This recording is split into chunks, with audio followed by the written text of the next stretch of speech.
Hey Luke, here wait. Come on buddy, I'll give you a hand. We can do this a lot easier. Here, grab that. And then what we'll do is just shove it in and then roll it along. That's it. Keep it going. There you go. You got it? Even this tool's even a little bit easier. Keep it moving, you'll get it. Sometimes innovation requires the use of tools. If you use the right tools, you can make the job a lot easier to do. What we're going to talk about are the tools that help innovation move more rapidly, more effectively, and with a lot less waste.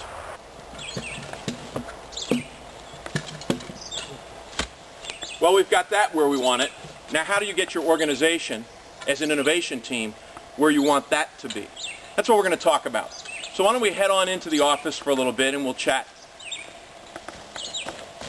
Good, thanks for getting that done.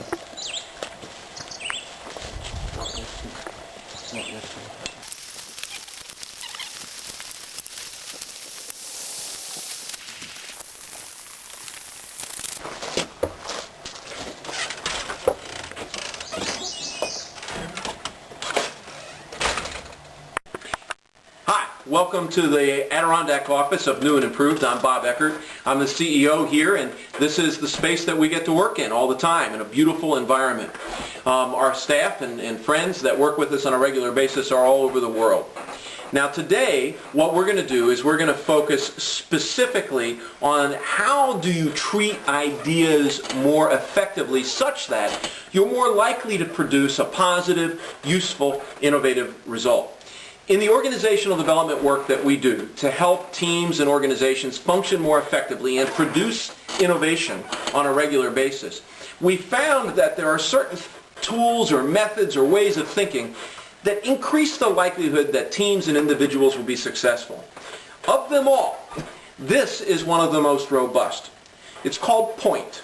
It's an acronym, P-O-I-N-T, POINT. Stands for pluses, opportunities, issues, and new thinking.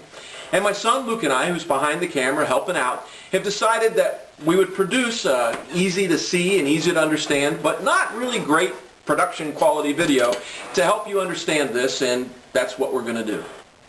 So the way we'll explore this idea of POINT is I'll tell you a story. It's kind of a personal story, or the way we used this once, Luke and I, in our own relationship.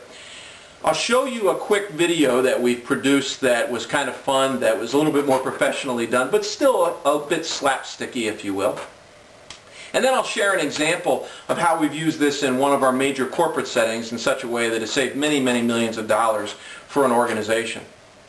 So, to understand how this worked out between Luke and I have to bring you back to the point in time when the tsunami occurred in the Indian Ocean. Luke was about 9 at the time. And what occurred is our family really felt attached to the damage and the difficulty that people experienced at that particular time. We wanted to do what we could from here.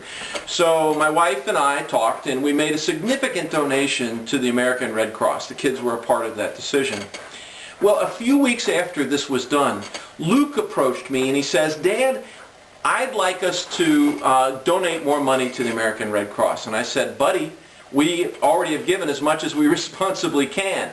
And he pushed back and he said, "No, Dad, I'm going to raise the money myself." Well, that kind of got me intrigued. But to understand the rest of the story, you have to understand where we live. We live on a country road in the middle of the Adirondack Park. Cars come by the bottom of our driveway at about 65 miles an hour. There are no neighbors, and you can't even see the bottom of the driveway very easily from the house. So based upon where we live, you can see that there's certain limitations. Well, Luke's idea that he presented to me was that he would build a lemonade stand and put it at the bottom of the driveway. This is not a good idea. There's all kinds of things that aren't good about this, and a few things that aren't bad about it too. Now normally I might have just said, "Luke, we can't do that." But because he had pushed back at me a little bit by saying that he would raise the money himself, I was a little bit more awake, let's say. Now I teach this stuff all the time, and I'm not perfect at it. I get better at it through teaching. You know the expression, you teach what you need to learn.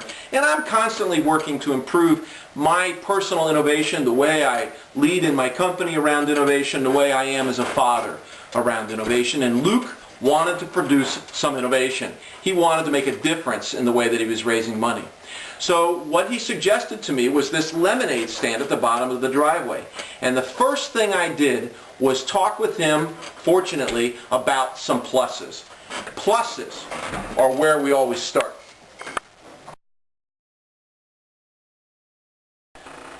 So what I said to Luke is, you know, Luke, the great thing about a lemonade stand is that the cost of the lemonade mix and the water, which of course is going to come from our well, is nothing.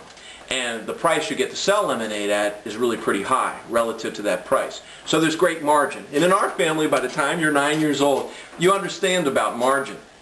I also said to him, you know, Luke, there's those cups in the back room that I've been tripping over for so long since we had the community party, and I'd be glad to get rid of them so you can have those for free. What I also said was, it's June, it's hot, there's no place to get anything to drink 15 miles north, 15 miles south. So it's great that we would have something that people might stop by, because the only place you can get anything is pulling over and stopping at a stream.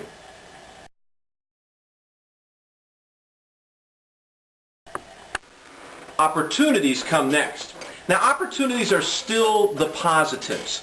We're looking for the potential positives, the leverageables, to use the common speak of today. We're looking for the things that might happen that would be good. And so I said to him, Luke, you know, we might be able to sell more firewood. You might have seen in the firewood bins at the bottom of our driveway, people come and buy firewood on an honor system. Or people might stop to buy the firewood and might buy your lemonade. We might be able to sell maple syrup at the bottom of the driveway. Luke, our family produces this as a family project each spring, and we sell it. And so we might be able to do that. Your sister might even come down and sell some of the Adirondack jewelry that she makes, and that we could contribute to the kitty. Now, why pluses and opportunities first? What we're doing is causing our brain to get energized around the thinking that is about potential possibility, the thinking that solves problems, the thinking that moves things forward. Normally, we look for the negative first. That's our habit, because our brain is wired up to seek danger before it seeks opportunity. What we're doing first is focusing on the way the brain works and leveraging it so that it does a better job than it might normally.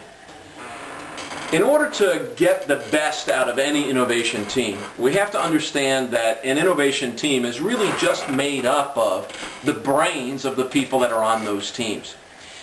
And the way that we are wired up, we have this dynamic where when we see or hear something new, a new idea, a different way to solve a problem, typically what will happen is that when we hear them, we're vigilant for any of the danger that might be in those things.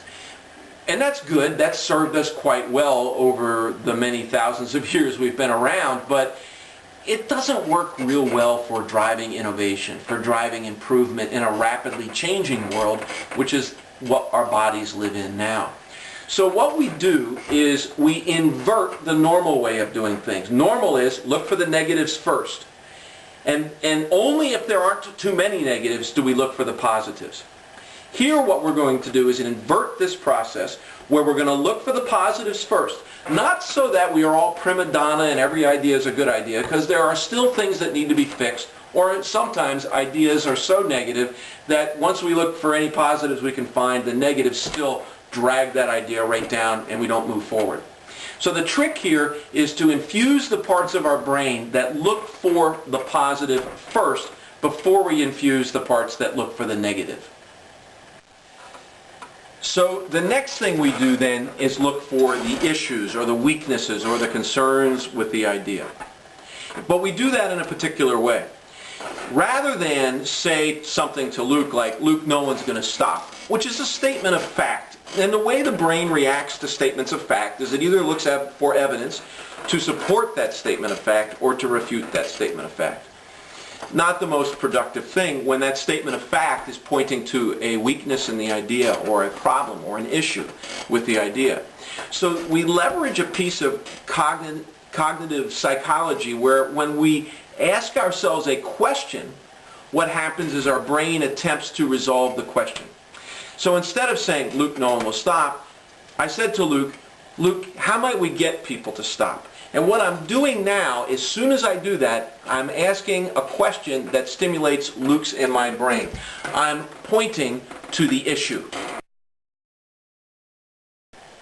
Now, as soon as Luke's in my brain heard that question, how might we get people to stop? We immediately began to think of ideas to solve that problem. We immediately started, we were having fun with it actually. We were cutting trees down across the road to stop traffic and all kinds of silliness. And the truth is that as we began to explore that issue, neither one of us was satisfied with the ideas.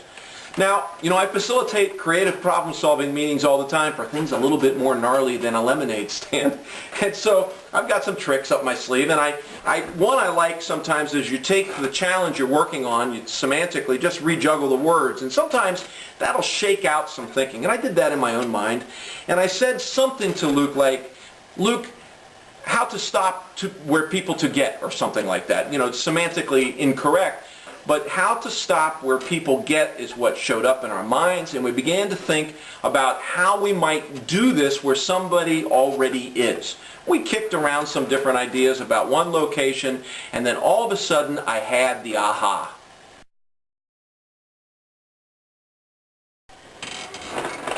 The new thinking that showed up in my mind connected up with some information or data that I had in my head.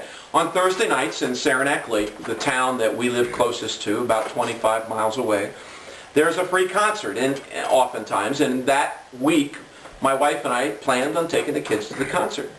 And so what we did is Luke and I kicked this around. I said, let's do it at the concert.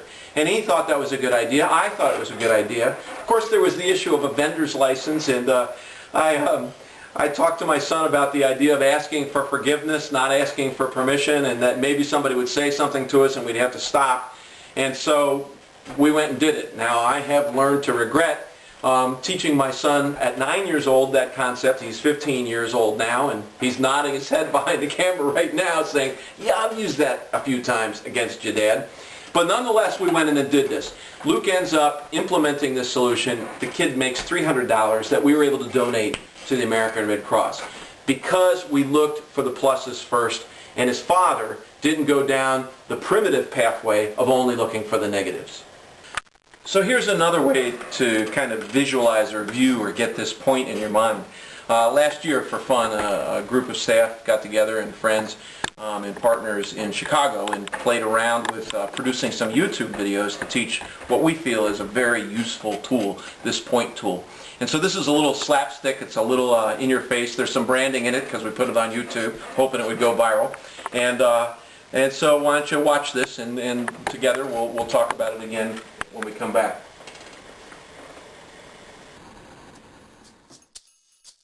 Red, little silver highlights.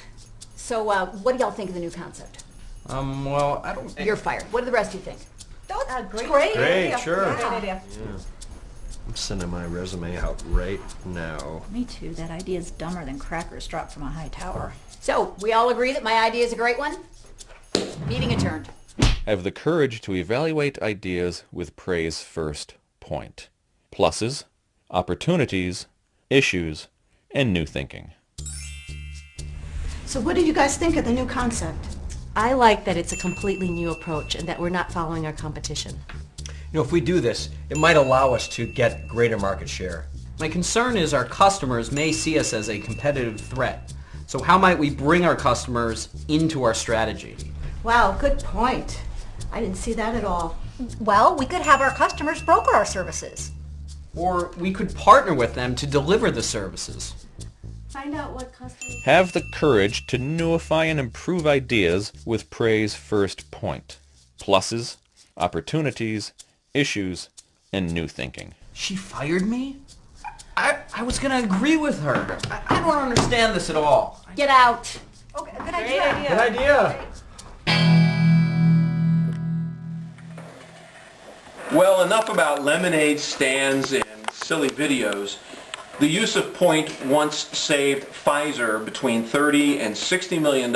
In fact, it still does, for every compound that moves through their development process to about the 2-year phase. What happened is there was a group of people who were responsible for looking at ways to speed the drug development pipeline while at the same time having no negative impact on patient safety or drug quality. And so there was a fellow that was part of these governance groups. His name was Bob Moore. And he noticed that every proposal coming to them, they were looking for the danger first, and each proposal was being sent back for additional work. He knew that was unproductive. And at a certain point he says, you know, I'm going to do something different. Now he was seriously studying innovation at the time. We were working with him on a regular basis. And so what he said to his peers was, with this proposal that's coming in now, guys, let's look for what we like about it first, so that the team doesn't go back to do rework and take out the good stuff. As it happens, that proposal was listened to in a very different way than the other proposals were listened to, and it went forward. Many of the others did too, but only after a tremendous amount of rework, whereas this one, the group essentially said, you guys, go fix the problems we're seeing, but go ahead and implement. You don't need to come back to us for re-governance. $30 to $60 million, every drug that makes it to the 2-year mark. That's pretty powerful, and it's just looking at pluses first.